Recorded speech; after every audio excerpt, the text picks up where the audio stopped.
नमस्कार दोस्तों, निशांति एकेडमी में आपका स्वागत है। FSSAI revision and practice series part 3 है। कल रात को ये वीडियो आनी थी, लेकिन माफी चाहता हूँ, अर्जेंट काम था इसीलिए कल रात को नहीं आ पाई। इसीलिए आज सुबह सुबह मैं ये वीडियो दे रहा हूँ। FSSAI revision and practice series part 3, जिसके अंदर हम लोग एफएसएसएआई फोर्टिफिकेशन के क्वेश्चंस डिस्कस करेंगे। टोटल 15 क्वेश्चंस हैं। बिना टाइम विलंब के पहला question. As per the World Health Organization, the hidden hunger is a dash in the human. World Health Organization के अकॉर्डिंग हिडन हंगर जो है वो ह्यूमंस में क्या होता है? हिडन हंगर का मतलब क्या होता है? आपके पास ऑप्शन है। पहला ऑप्शन है lack of vitamin and minerals, दूसरा है लैक ऑफ प्रोटीन, तीसरा है लैक ऑफ केमिकल्स और चौथा है lack of food among poors.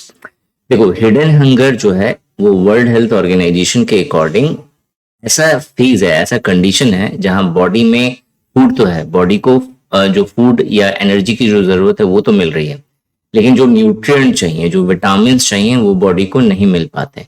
मतलब बॉडी को विटामिन चाहिए, अलग अलग तरह के विटामिन ए चाहिए, विटामिन डी चाहिए, विटामिन सी चाहिए, तो इसकी कमी है।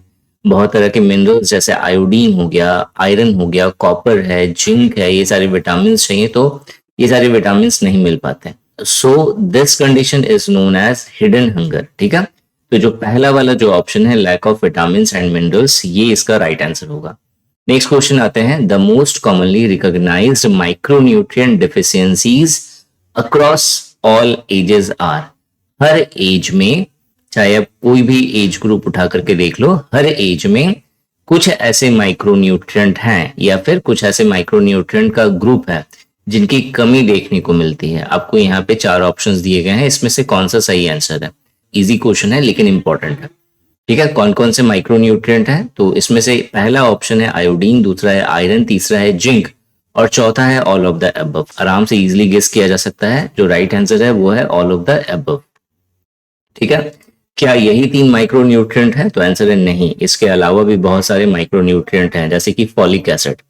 ठीक है, इन तीनों के अलावा और भी है, कॉपर है, जिंक ऑलरेडी लिखा हुआ है तो कॉपर हो गया, फॉलिक एसिड हो गया, इसके अलावा विटामिन हैं। तो इन सभी चीजों को एक साथ मिला के माइक्रोन्यूट्रिएंट कहते हैं, जिनकी कमी लगभग में हर एज के ह्यूमंस में देखने को मिलती है। नेक्स्ट क्वेश्चन आते हैं, what staple food means. Staple food का मतलब क्या होता है? बेसिकली देखो, स्टैपल फूड एक ऐसा फूड है जिसे बहुत ज्यादा क्वांटिटी में डेली बेसिस पे लोग इनटेक कर रहे हैं। तो स्टेपल फूड क्या हो गया? एक ऐसा फूड जिसे लोग ज्यादा क्वांटिटी में अपने डेली जीवन में, अपने रोजमर्रा की जिंदगी में ले रहे हैं। आपको यहाँ पे 4 ऑप्शंस दिए गए हैं। पहला जो ऑप्शन है, a food that is fortified. Staple food को फोर्टिफाइड करा जाता है, लेकिन स्टेपल फूड जो है वे फूड नहीं है जो फोर्टिफाइड है। समझना रहा है? ये बहुत इंपॉर्टेंट है, ये कॉन्सेप्ट समझना।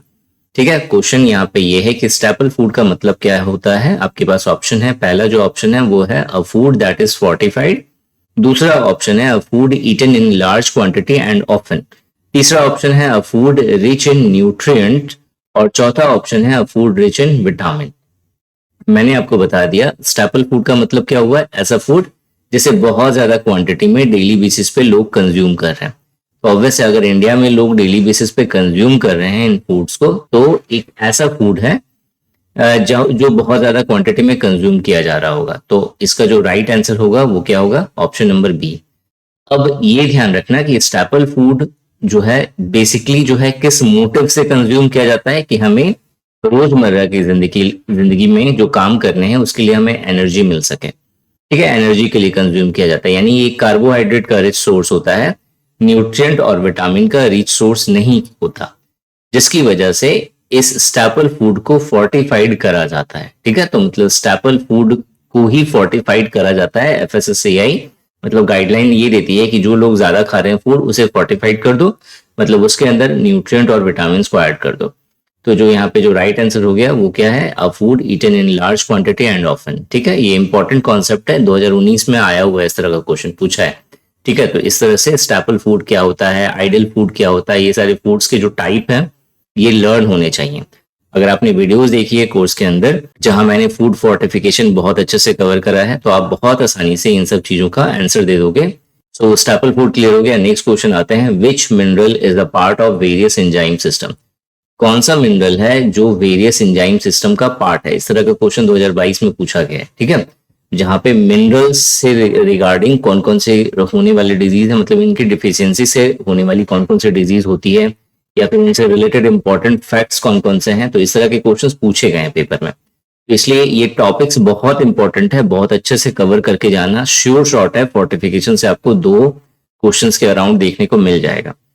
तो यहाँ पे क्वेश्चन है, विच mineral is a part of various enzyme system. Various enzyme system का कौन सा एक मतलब मिनरल है जो वेरियस एंजाइम सिस्टम का पार्ट है। आपके पास 4 ऑप्शन है, iron, zinc, iodine and folic acid, और जो राइट आंसर है वो है इसका आयरन। आयरन जो है वो अलग अलग तरह के जो एंजाइम सिस्टम्स होते हैं बॉडी में, उनका ये क्या है, एक पार्ट है। नेक्स्ट है, which nutrient is responsible for body growth and helps in metabolism of various vitamins and minerals। Question है कि कौन सा ऐसा न्यूट्रिएंट है जो बॉडी ग्रोथ के लिए रिस्पॉन्सिबल है और विटामिन्स और मिनरल्स के मेटाबॉलिज्म में हेल्प करता है। तो यहाँ पे 4 ऑप्शन है, zinc, iodine, iron and copper, और इसका राइट आंसर क्या होगा, जिंक। ठीक है, ये सारे क्वेश्चंस, ये सारे पॉइंट्स जो है मैंने डिस्कस करे हुए हैं वीडियोस में, आप वीडियोस अच्छे से देखना कोर्स के अंदर। नेक्स्ट क्वेश्चन पे आते हैं। नेक्स्ट क्वेश्चन है, deficiency of which mineral is responsible for cretinism. अब यहाँ पे क्रेटिनिज्म का मतलब क्या होता है? बेसिकली क्रेटिनिज्म एक मेंटल सिचुएशन है, ठीक है, मतलब जहाँ पे आप ये समझ सकते हो कि मेंटल रिटार्डेशन होता है। मेंटल रिटार्डेशन को हिंदी में आप मंद बुद्धि समझ सकते हो, ठीक है। मंद बुद्धि या फिर जो हमारा ब्रेन है सही से अगर डेवलप नहीं कर पाया, तो कौन सा ऐसा मिनरल है जिसके जो क्रेटिनिज्म का के लिए रिस्पॉन्सिबल है, ये पूछा गया है। 4 ऑप्शन अगेन है, zinc, iodine, iron and copper, और इसका जो राइट आंसर है वो है मेरा आयोडीन। ठीक है, आयोडीन जो है वो मेरा क्रेटिनिज्म के लिए रिस्पॉन्सिबल है। आयोडीन गॉइटर के लिए भी रिस्पॉन्सिबल है, जो गॉइटर ऑफ नेक हो जाती है, घींगा बीमारी कहते हैं इसे हिंदी में। तो ये जो गॉइटर होता है वो किसकी कमी से होती है, आयोडीन की कमी से होती है। क्रेटिनिज्म जो है वो किसकी कमी से होता है, आयोडीन की कमी से होता है। नेक्स्ट क्वेश्चन पे आते हैं, appropriate development of brain and spinal cord is because of. ठीक है, ये बहुत इंपॉर्टेंट क्वेश्चन है, बहुत ज्यादा इंपॉर्टेंट क्वेश्चन है ये। ठीक है, इससे 2 तरह के क्वेश्चंस बनते हैं, मैं दोनों क्वेश्चंस आपको यहाँ पे बता दे रहा हूँ। यहाँ पे क्वेश्चन है, appropriate development of brain and spinal cord is because of. ठीक है, जो ब्रेन और स्पाइनल कॉर्ड का जो एप्रोप्रिएट डेवलपमेंट होता है वो इन 4 मिनरल्स में से किस मिनरल के कारण होता है। पहला ऑप्शन है जिंक, दूसरा आयोडीन, और तीसरा आयरन, और चौथा फॉलिक एसिड। जो राइट आंसर है यहाँ पे फॉलिक एसिड। दूसरा जो इंपॉर्टेंट क्वेश्चन है जो फॉलिक एसिड से रिलेटेड है वो ये है कि जो प्रेग्नेंट वुमेन होती हैं उन्हें किस तरह के मिनरल्स की सबसे ज्यादा आवश्यकता होती है, तो इसका भी आंसर होगा फॉलिक एसिड। प्रेग्नेंट वुमेन को अगर फॉलिक एसिड की कमी हो जाए तो उस सिचुएशन में जो बेबी होगा वो उसके अंदर ब्रेन और स्पाइनल कॉर्ड से रिलेटेड डिजीज श्योर शॉर्ट है कि उसे देखने को मिलेगी वहां पे। ठीक है, तो ये 2 इंपॉर्टेंट क्वेश्चंस बनते हैं फॉलिक एसिड से। नेक्स्ट नंबर का क्वेश्चन है, for rice fortification which one of the following is a nodal agency. Basically nodal agency का मतलब होता है एक ऐसा सेंट्रल लेवल पे एक ऐसा ऑर्गेनाइजेशन जो पॉलिसी सही से इंप्लीमेंट हुई है या नहीं हुई है पूरे कंट्री में, उस पे वर्क करता है, उसे देखता है। तो राइस फोर्टिफिकेशन के लिए जो नोडल एजेंसी है वो कौन है? पहला ऑप्शन है food safety and standards authority of India यानी कि FSSAI। दूसरा ऑप्शन है FDA यानी कि फूड एंड ड्रग्स एडमिनिस्ट्रेशन।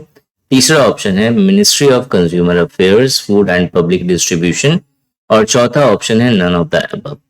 तो इसका जो राइट आंसर होगा वो होगा ministry of consumer affairs, food and public distribution. ठीक है, बहुत सारे बच्चे जो है FSSAI पे टिक लगाएंगे यहाँ पे, लेकिन ये गलत आंसर है। यहाँ पे राइस फोर्टिफिकेशन के लिए जो नोडल एजेंसी है वो है ministry of consumer affairs, food and public distribution. Next question पे आते हैं, when food fortification in India was first started. Food fortification India में पहली बार कब स्टार्ट हुआ? 4 ऑप्शन है, 1950, 1986, 1980 और 2018। तो जो राइट आंसर है वो है 1950, 1950। 1950 में फूड फोर्टिफिकेशन पहली बार इंडिया में स्टार्ट हुआ, और पहला जो फूड फोर्टिफिकेशन करा गया वो वनस्पति घी में करा गया। ठीक है, जो वनस्पति जो घी आती थी उसे जो है विटामिन ए से फोर्टिफाइड करा गया था। ठीक है, नेक्स्ट क्वेश्चन आता है, which one of the following is the first fortification in India. Again अभी जो मैंने बोला वही क्वेश्चन है यहाँ पे, जो फर्स्ट फोर्टिफिकेशन जो इंडिया में हुआ था वो इनमें से कौन सा था? पहला ऑप्शन है fortification of salt with iodine, दूसरा ऑप्शन है फोर्टिफिकेशन ऑफ वनस्पति विथ विटामिन ए। तो अभी हमने देख लिया था कि जो सेकंड वाला जो ऑप्शन है ये इसका राइट आंसर होगा। नेक्स्ट क्वेश्चन पे आते हैं, rice is fortified with which of the following micronutrient. जो राइस है उसे फोर्टिफाई करा जाता है किनके द्वारा? यहाँ पे चार ऑप्शन है, आयरन है, दूसरा फॉलिक एसिड है, तीसरा विटामिन B12 है और चौथा है ऑल ऑफ द एबव। और इसका जो राइट आंसर होगा वो होगा all of the above. Next question पे आते हैं। नेक्स्ट नंबर का क्वेश्चन है, which one of the following is not an element of FSDB। FSDB का फुल फॉर्म होता है food safety display board. Food safety display board again बहुत important topic है और 2022 में से क्वेश्चन नहीं आए थे, लेकिन 2019 में से क्वेश्चंस भर के पूछा गया था। तो इंपॉर्टेंट टॉपिक है, आपको प्रिपेयर बिल्कुल करना चाहिए, ठीक है। तो यहाँ पे क्वेश्चन ये है कि इन चार ऑप्शंस में से कौन सा ऐसा ऑप्शन है जो FSDB का एलिमेंट नहीं है।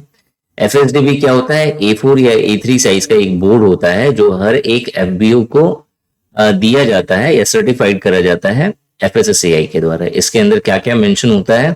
इसके अंदर उस FBO का रजिस्ट्रेशन नंबर या लाइसेंस नंबर मेंशन होगा, तो ये डिस्प्ले होगा। सेकंड जो है फूड सेफ्टी और हाइजीन से जुड़ी हुई कुछ रिक्वायरमेंट्स हैं, कुछ जरूरी बातें होती हैं जो लिखी होती हैं।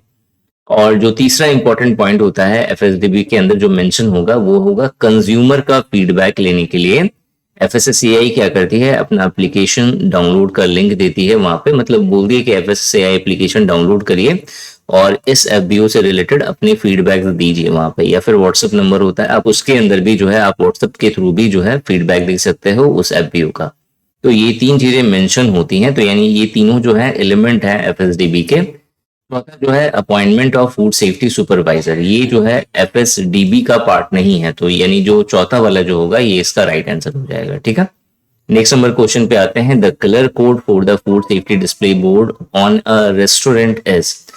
फूड सेफ्टी डिस्प्ले बोर्ड के अंदर कुछ अलग अलग टाइप के FBOs होते हैं जिनका कलर कोड मेंशन होता है, ठीक है। ये बहुत इंपॉर्टेंट है, इससे 19 में आई थिंक 2 या 3 क्वेश्चंस पूछे गए थे, तो वो याद कर लेना, आपको PDF के अंदर वीडियो के अंदर दोनों जगहों पे मिल जाएगा। तो रेस्टोरेंट के लिए जो कलर कोड होता है वो होता है पर्पल। तो यहाँ पे आपको ऑप्शन देखना है पर्पल कहाँ पे गिवन है, तो सेकंड थर्ड वाला जो ऑप्शन है ये पर्पल है, तो जो इसका जो राइट आंसर हो जाएगा वो होगा पर्पल। नेक्स्ट नंबर क्वेश्चन पे आते हैं हम लोग। नेक्स्ट नंबर का क्वेश्चन है, when FSSAI was established. FSSAI कब एस्टैब्लिश्ड हुई थी? चार ऑप्शन है, 5 सितंबर 2008, सेकंड ऑप्शन है 5 सितंबर 2006, 10 जुलाई 2006 और 10 जुलाई 2008। और इसका जो राइट आंसर है वो है 5 सितंबर 2008। 5 सितंबर 2008 को FSSAI को एस्टैब्लिश करा गया था अंडर FSS एक्ट 2006। नेक्स्ट नंबर का क्वेश्चन आते हैं, who is known as the backbone of entire food safety compliance structure. बहुत इंपॉर्टेंट क्वेश्चन है ये। क्वेश्चन है यहाँ पे कि पूरा का पूरा जो फूड सेफ्टी कंप्लायंस स्ट्रक्चर है इसका बैकबोन जो है कौन सा ऑफिसर होता है? चार ऑप्शन है यहाँ पे, पहला है डेजिग्नेटेड ऑफिसर, दूसरा है एडजुडिकेटिंग ऑफिसर, तीसरा है फूड एनालिस्ट और चौथा है फूड सेफ्टी ऑफिसर। तो इसका जो राइट आंसर है फूड सेफ्टी ऑफिसर। इसे फील्ड ऑफिसर या फिर एनफोर्समेंट ऑफिसर भी कहते हैं क्योंकि ये ग्राउंड लेवल पे सारी चीजों को देखता है, मैनेज करता है। तो ये थे 15 क्वेश्चंस जो हम लोगों ने डिस्कस करा है इस वीडियो में। नेक्स्ट पार्ट में आपको अगेन 15 क्वेश्चंस मिलेगी ईमेल पर बेस्ड। इस वीडियो में यही था। Thanks for watching this video and wish you good luck for your paper.